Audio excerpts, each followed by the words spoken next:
All right, and welcome back. This is episode number 84 of Thursdays with Charlie. It's the 6th of January, the first show of this new year, 2022.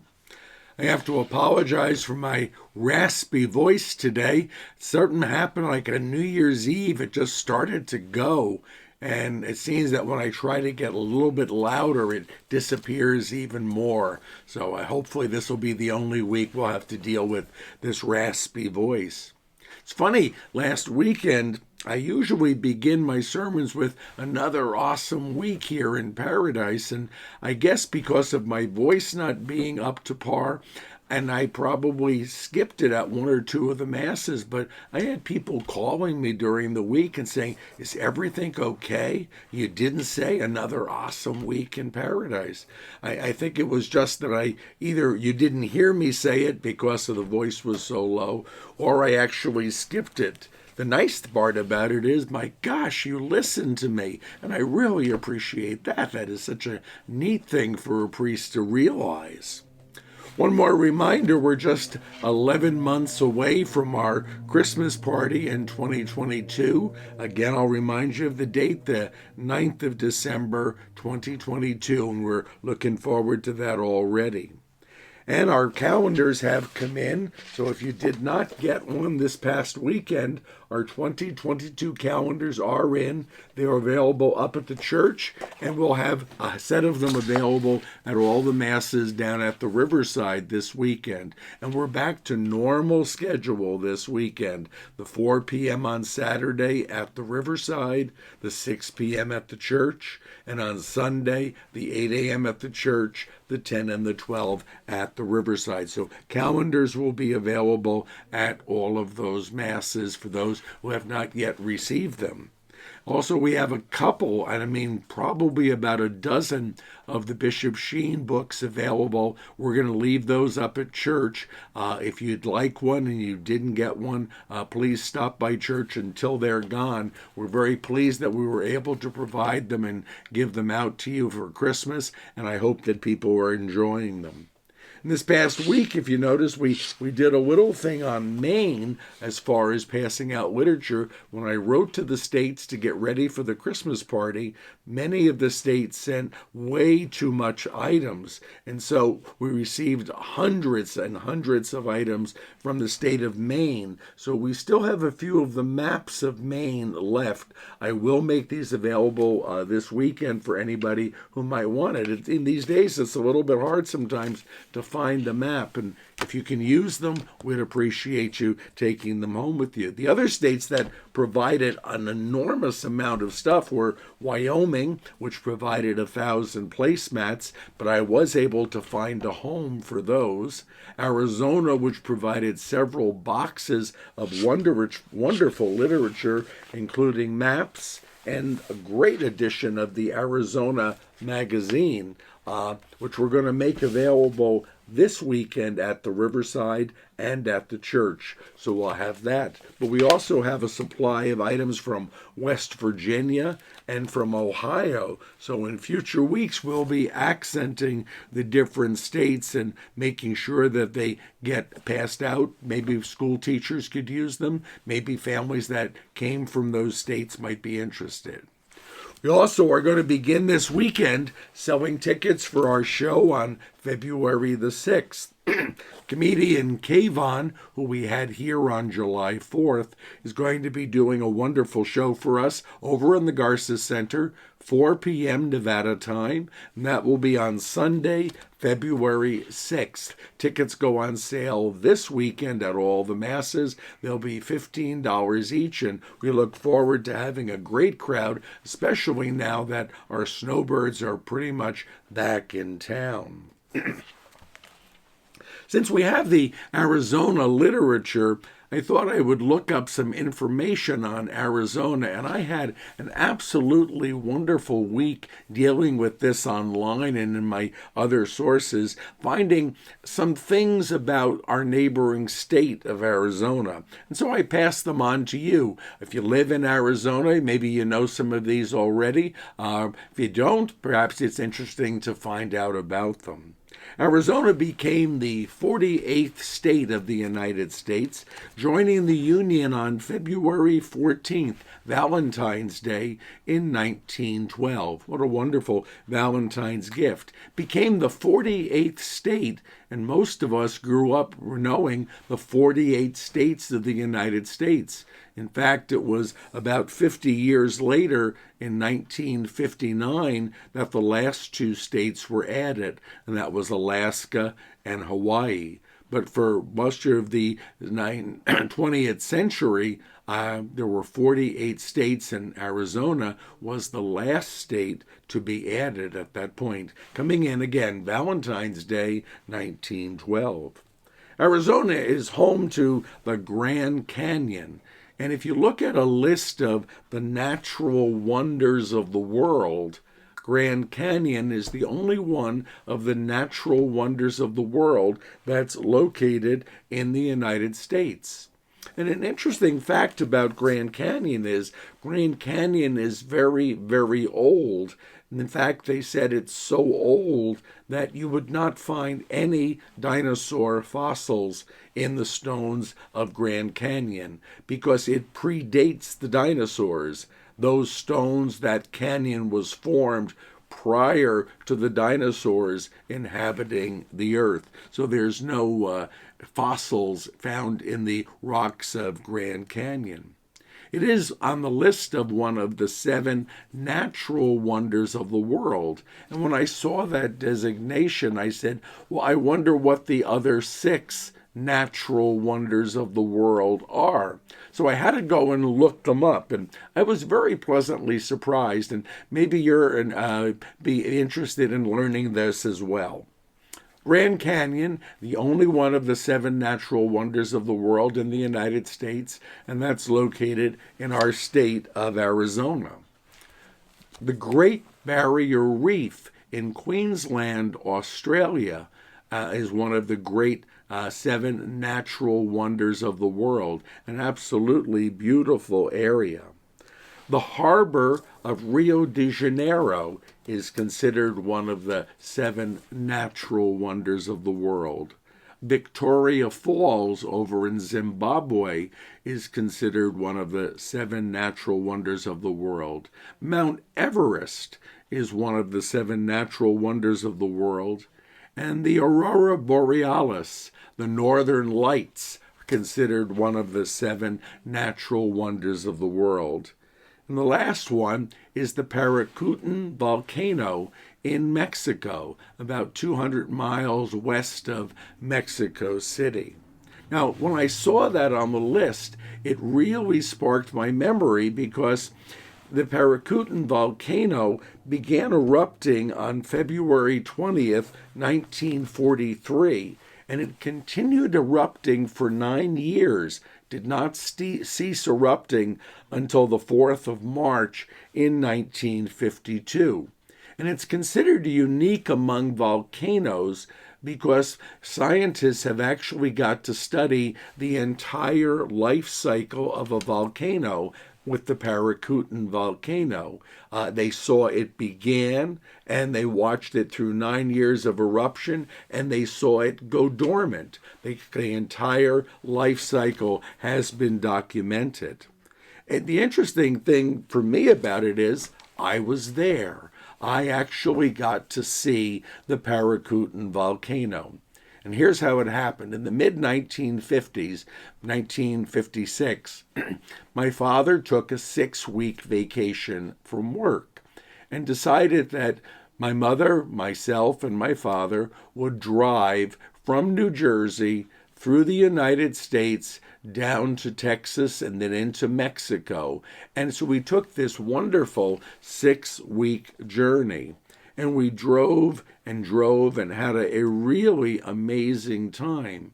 When we got into Mexico, we went to see Mexico City, we went to Acapulco, and we went to see the Parakoutin Volcano. In fact, when we were there, I brought back a piece of lava rock and a whole jar of lava dust from the volcano. Now, unfortunately, when I went to look this week to find those things, I could not locate them. They're in one of my boxes in my garage, as are many of my other possessions. Someday I will locate them. But I remember when I was in grade school, whenever we would have some form of show and tell, I would bring in my lava, I would show the volcanic dust, and we were able to climb the volcano at least to this one village, the village of Parakoutin, and the church there was named St. John's, similar to ours over here in Laughlin. And the church was the lava grew and descended on the town and covered the village. The church was protected. The church got covered with lava, but it never got near the altar. And so even today, you can go to the church and you can peer in through the 20-foot high walls of lava into the church, and the interior is not destroyed. They said it's a site of pilgrimage in Mexico. Someday when I dig through my pictures, I have pictures of me at the age of about 7 walking around in the lava ruins with my parents and actually seeing the church and the altar not touched by the lava. The altar is free of that. It was an absolutely memorable vacation. Now, I could not find the lava. I did come back with some pictures, and I haven't found the pictures yet, but I will someday bring them in to show you. It formed a 1,391-foot high cone at this volcano over the 9 years, and it ceased erupting in March of 1952. Now, that whole trip to Mexico was amazing to me. Riding along in the car, we had a Chrysler at the time, and picking up souvenirs along the way. Now, I couldn't find the lava that I brought back, but I did find the souvenir that I brought back from Acapulco. And when we were in Acapulco, there was a vendor selling taxidermied sea turtles. And so we brought back this rather large sea turtle, and it's been sitting in my house ever since. We also brought back a 6-foot piñata of a penguin, and we brought back all sorts of cloths and things like that. And I was riding in the back seat, and with each stop, the back seat filled up more and more with stuff. We came home with a car full of items from Mexico. It was a wonderful trip and a great chance to bond and spend time with my parents as we traveled. And I can remember, because of just thinking about it this week, so many of the details of the trip. One of the things that I remembered was when we were in Guadalajara, the fuel pump on the Chrysler apparently broke or stopped working or whatever fuel pumps do. And my father was trying to deal with a mechanic at a gas station, and my father did not speak Spanish, and the mechanics did not speak English, and they were going back and forth, and I was sitting in the car, and my mother had gotten out to be with my father, and I figured, well, this is boring. And so I just got out of the car, and there were a group of kids over in a field near the gas station, and they were throwing around a big ball. I guess looking back, it was probably a soccer ball they were kicking around, and I just went over and joined them. And so I was having a wonderful time that afternoon, just playing with kids who couldn't understand me and I couldn't understand them, but we had a ball and we kicked it around and we were having fun. I didn't realize till later that my parents thought I had been kidnapped, and they were running around like crazy for the last hour trying to find me. And then they looked over, and there I was, over in the field, just having a good time with the kids in Mexico. It's one of my fondest memories. But I told you about the 7 natural wonders of the world, and when I thought about it this week, it occurred to me that I have seen 3 of them. I've seen the Parakoutin Volcano, I've seen the Grand Canyon, I've seen the Great Barrier Reef in Australia, and this September, if all goes well, I'm going to get to see my 4th natural wonder of the world.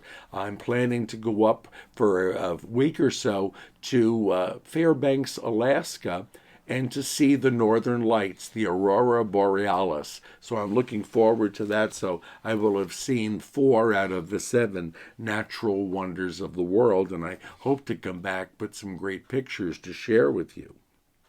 Coming back to Arizona and fun facts about it. In Arizona, the Sonoran Desert covers a lot of the state, and it's the home of the saguaro cactus. Those are those huge cactuses that look like a man standing there with the 2 arms up.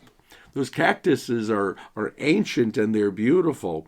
They're also very well protected by the government. It is a felony to destroy a saguaro cactus, and it could get you prison time for actually destroying or damaging or hurting a saguaro cactus in the Sonoran Desert of Arizona. Arizona is also the home to some deadly creatures. There are 11 species of rattlesnakes in Arizona. And there's also something called the Gila monster, which is a poisonous amphibian. And of course, they have scorpions and spiders and probably some tarantulas as well. Arizona covers a space of 113,990 square miles, which makes it the 6th largest state in the United States. Well, of course, once I heard that Arizona was the 6th largest state, I had to find out what were the 5 states that were larger than Arizona. And the first one is the largest state in the United States is Alaska. It's by far the largest. The second largest is Texas. The third largest is California. The fourth largest is Montana. And the 5th largest is New Mexico.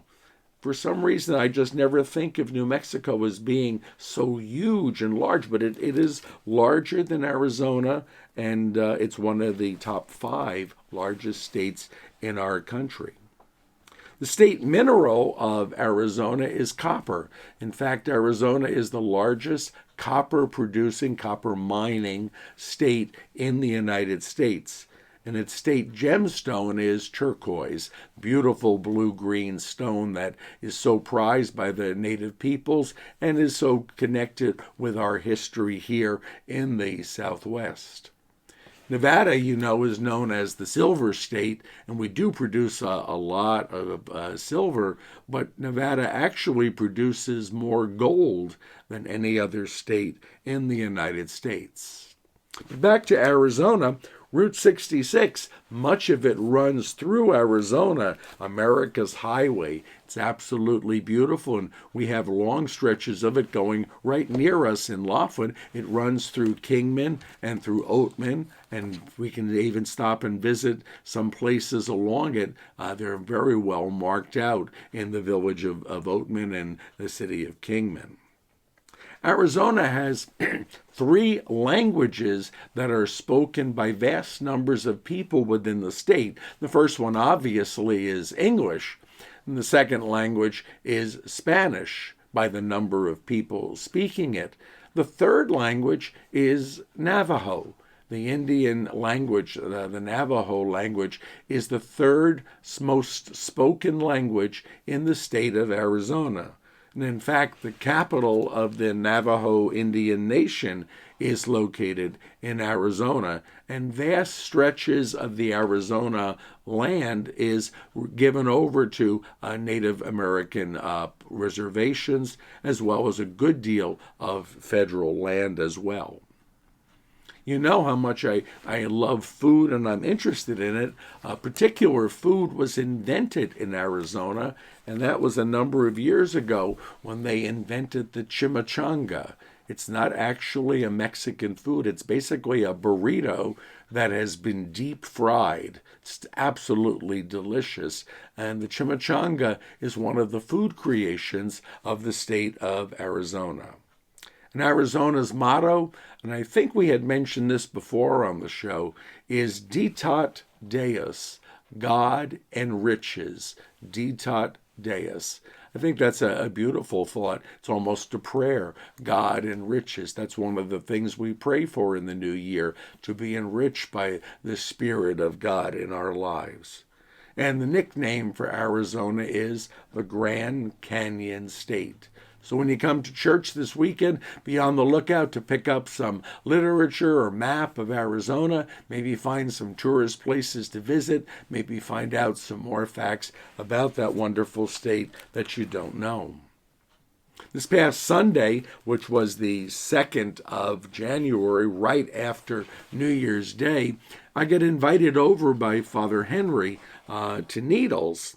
And Father Henry is the pastor at St. Anne's Parish in Needles. And one of the people he had known from a previous parish, a couple, they decided as a Christmas gift for him that they were going to come from Blythe up to Needles. And in Blythe, they were known for their cooking. And so as a gift to Father Henry, they said they would come to Needles on the 2nd of January, and they would prepare a Polish dinner for him. And he could invite whoever he did. So he invited me, and I was thrilled to be there with him. He invited a few other people as well. And we had a wonderful dinner. Began with sipping a Polish cherry liqueur. Was very strong. It burned my throat on the way down. I'm surprised it didn't get rid of this raspy voice.